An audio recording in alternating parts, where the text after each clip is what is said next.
Pranati IAS online में आप सबका हार्दिक स्वागत है। मैं Kumar Utpal, Limca book of world record holder, 30 पुस्तकों के लेखक। मैं आप भी जो विश्व की प्रमुख नदियां हैं उस पर तो चर्चा पहला वीडियो मैं आपको कर दिया हूं। दूसरा वीडियो बता रहा हूं जिसमें अभी मैं शुरू कर रहा हूं आपको यूरेशिया का क्षेत्र। यूरेशिया हम इसलिए यह टर्म दिए हैं कि यह यूरोप का क्षेत्र है और यह जो है एशिया का क्षेत्र है। आप लोग देख रहे होंगे यह यूरोप का क्षेत्र है और यह एशिया का क्षेत्र है। तो यह दोनों को मिलकर के यूरेशिया कहा जाता है। तो यूरेशिया पर की जो प्रमुख नदियां हैं इसकी मैं चर्चा कर रहा हूँ। आपका यह यूरोप है, आप यह एशिया। अब हम सबसे पहले यहाँ पर चर्चा कर रहा हूँ, ये दोनों एक दूसरे से जुड़े हुए हैं। केवल यहाँ पर यूराल पर्वत है। यूराल पर्वत यूरोप और एशिया को अलग करता है। तो इसको ध्यान में रख करके मैं पूरे यूरेशिया की चर्चा कर रहा हूँ। इसमें यहाँ पर आप देख रहे हैं यह जो नदी है वोल्गा नदी है। यह वोल्गा नदी है। यह जो आपकी नदी है वह नदी है आपका यहाँ पर जो है ये आपका यहाँ पर ये वोल्गा नदी है। यहाँ पर ये जो है ये बीच वाली जो आपको दिखाई पड़ रही है डॉन, अंग्रेजी में उसको डॉन कहते हैं और रूसी भाषा में इसको दोन कहते हैं। और यह नीपर भाषा है, नीपर है, नीपर नदी है। तो यह जो है आपको नीपर हो गया, यहाँ पर आपको यह दोन हो गया जिसको डॉन भी कहते हैं, और यह जो हो गया वोल्गा हो गया, ठीक है ना। तो और इधर जो है डेन्यूब नदी। ये चार नदी जो है सो बहुत प्रमुख नदी है। इसके बारे में मैं आपको पूर्ण रूपेण विस्तार से बता रहा हूँ।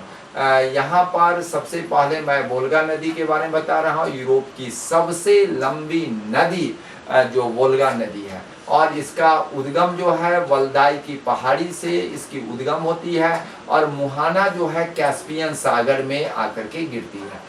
यह बहुत महत्वपूर्ण है। वल्दाई का जो पहाड़ है वह वल्दाई की पहाड़ से उद्गम होता है। कई नदियों का वल्दाई की पहाड़ से उद्गम है। इस पर हम चर्चा आपको करेंगे। यहाँ पर आपको इससे आपको ध्यान रखिएगा वल्दाई की पहाड़ी से कई नदियों का उद्गम हुआ है जिसमें आपको मुख्य रूप से वोल्गा नदी का उद्गम हुआ है।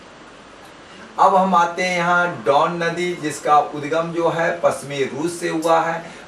और इसका जो मुहाना है एजोब जो है एजोब सागर है। एजोब सागर जुड़ा हुआ है आपको काला सागर से, जो ब्लैक सी भी अंग्रेजी में कहलाते हैं। तो एजोब जो सागर है वह ब्लैक सागर से जुड़ा हुआ है। कई पुस्तकों में आपको काला सागर दिया हुआ है।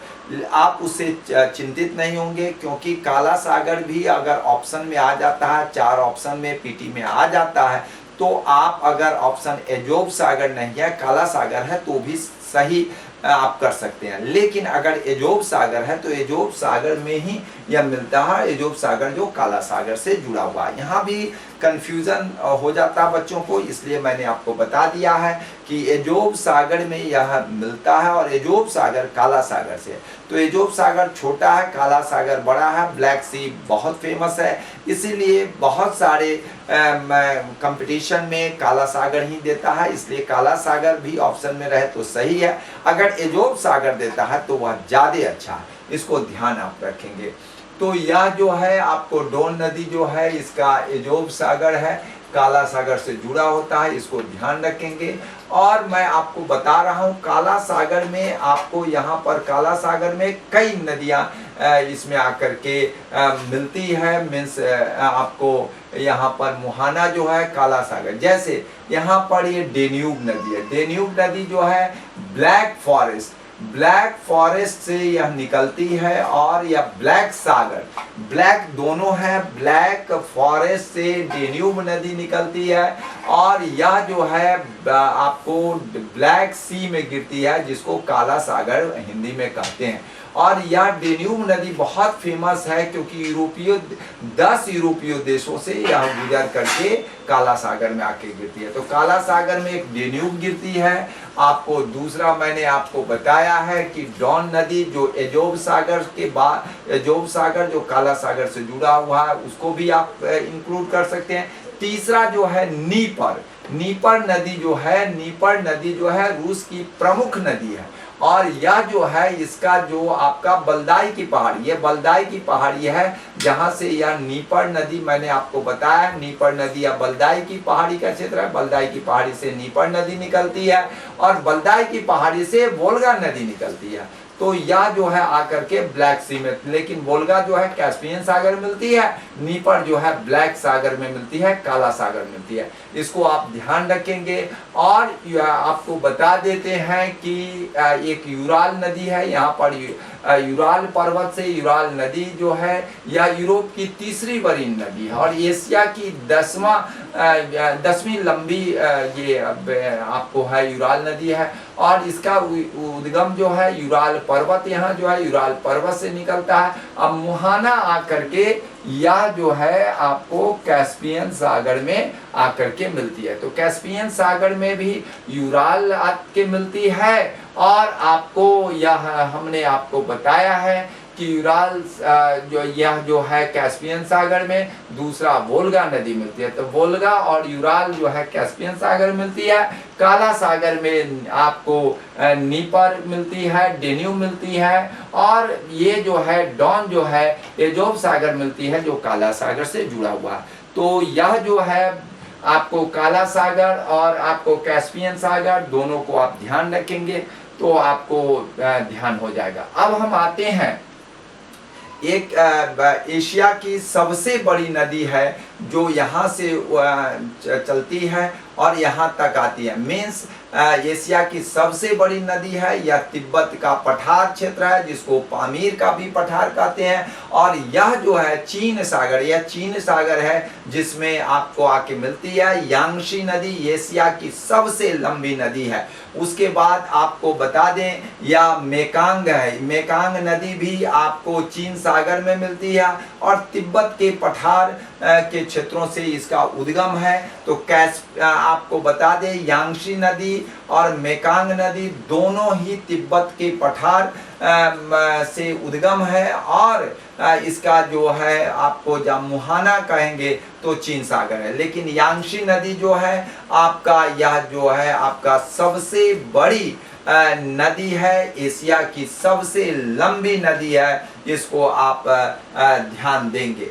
और यह जो है इसका आपको हमने बताया है मेकांग नदी जो है, इसमें आपको मेकांग नदी कई देशों से गुजरती है जिसमें आपका चीन है, आपका म्यांमार है, लाओस है, कंबोडिया है, वियतनाम है। और यह जो है, लेकिन एक चीज यहाँ पर पूछता है कि मलेशिया में बहती है या नहीं बहती है। तो मलेशिया में नहीं बहती है। यह कई बार आपको पब्लिक सर्विस कमीशन में पूछे गए हैं, इसलिए मैं आपको ध्यान दिला रहा हूँ। यह बार बार पूछे जाते हैं मलेशिया में बहती है या नहीं बहती है।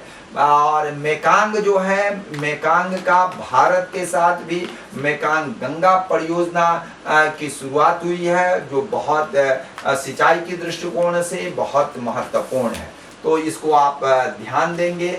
आपको मेकांग नदी, तो यांगशी नदी हो गया, मेकांग नदी। अब हम आते हैं, एक नदी है आपको ह्वांगहो नदी, देख रहे हैं ह्वांगहो नदी, ये है आपको, ये ह्वांगहो नदी का है। ह्वांगहो नदी जो है जिसको पीली नदी कहते हैं। और पीली नदी इसलिए कहते हैं कि आपको बता दें यहाँ पर गोबी का मरुस्थल है, यहाँ गोबी का मरुस्थल है जो मंगोलिया के क्षेत्रों में पाया जाता है।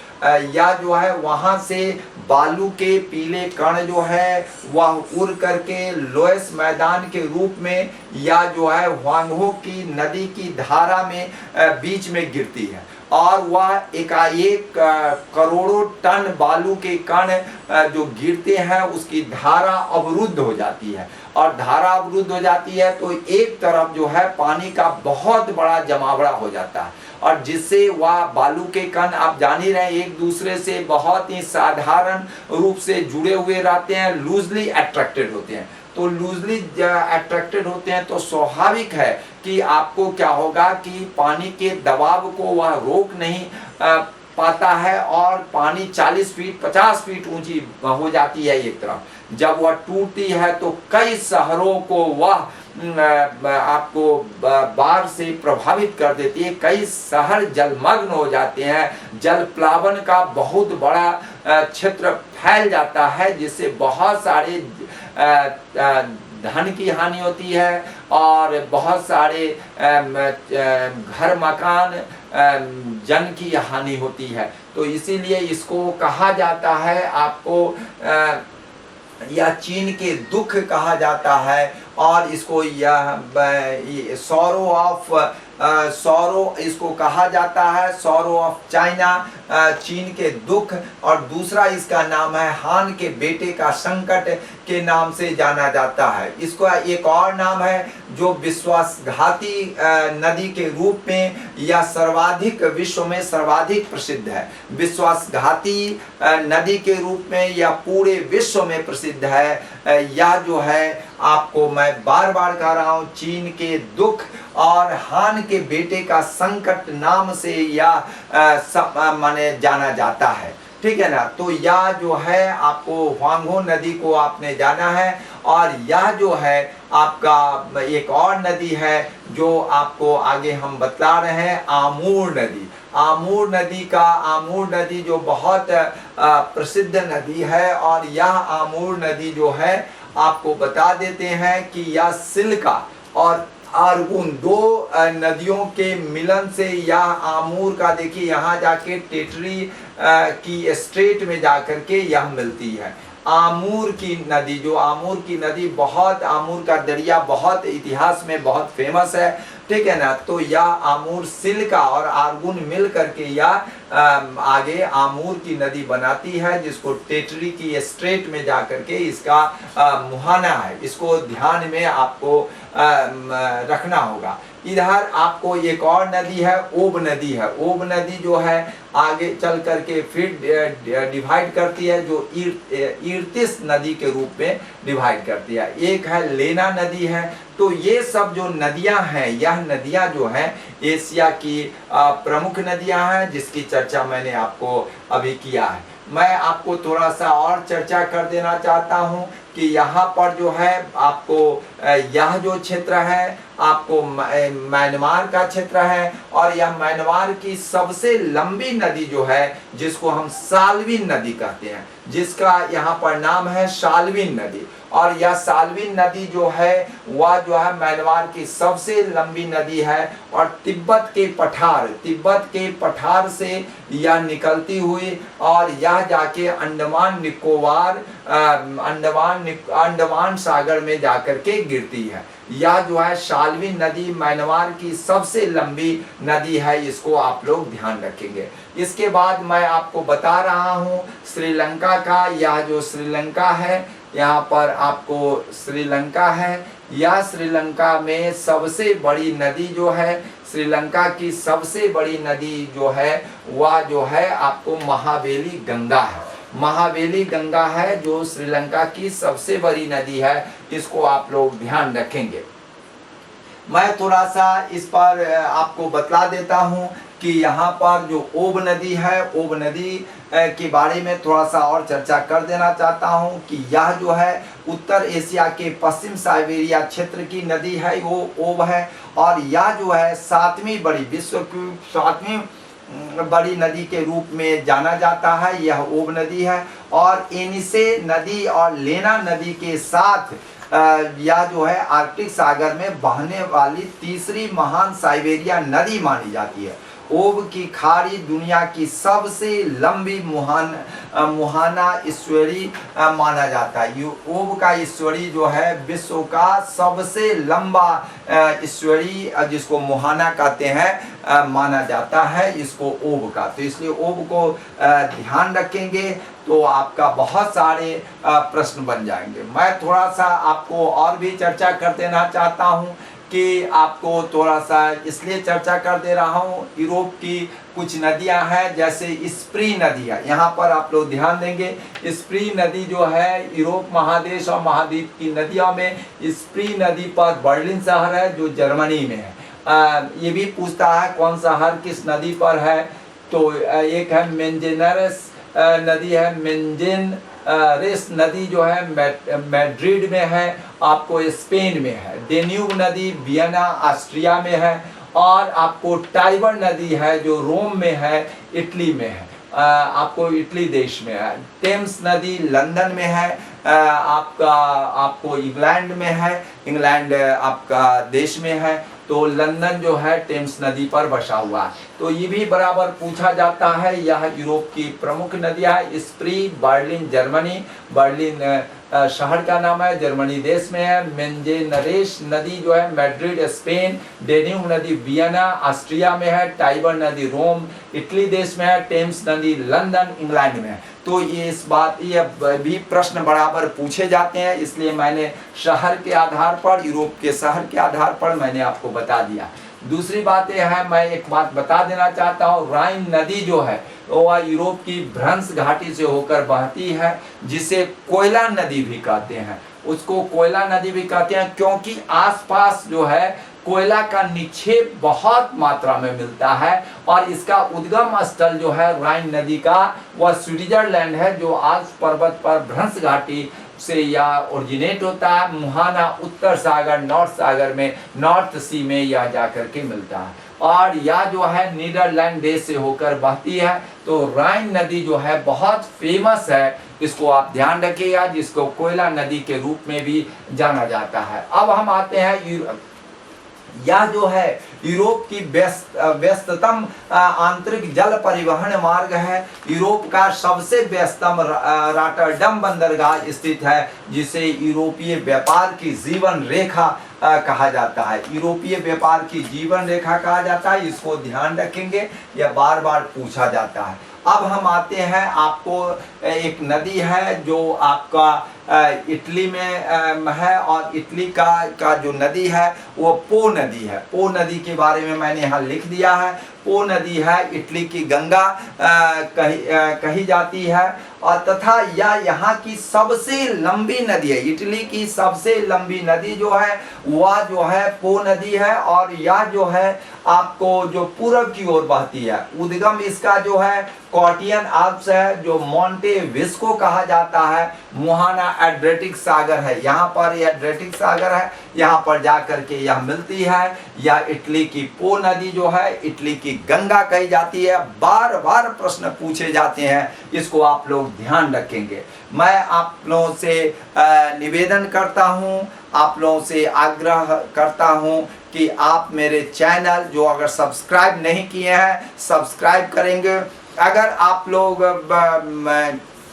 लाइक बटन प्रेस करेंगे, और आप लोगों से निवेदन है कि शेयर जरूर करेंगे, जिससे मेरा मनोबल बढ़े। और जिस तरह से हमने लिम्का वर्ल्ड रिकॉर्ड लिया है, आप लोगों को यूपीएससी और बीपीएससी में मैं आपको निश्चित आप लोगों को पास कराने की एक तरह से गारंटी देता हूं, सुनिश्चित कराने की गारंटी देता हूं कि आपको पास कराऊंगा, बशर्ते कि आप मेरे चैनल से जुड़े रहें। प्रत्येक दिन मैं आपको टेलीग्राम चैनल के द्वारा आप लोगों को समसामयिक विषयों पर प्रत्येक दिन दे रहा हूं, उसको भी आप लोग जरूर देखेंगे। इसके अलावे मैं करीब 1 लाख प्रश्नों का संग्रह करके आप लोगों को बराबर देने जा रहा हूं।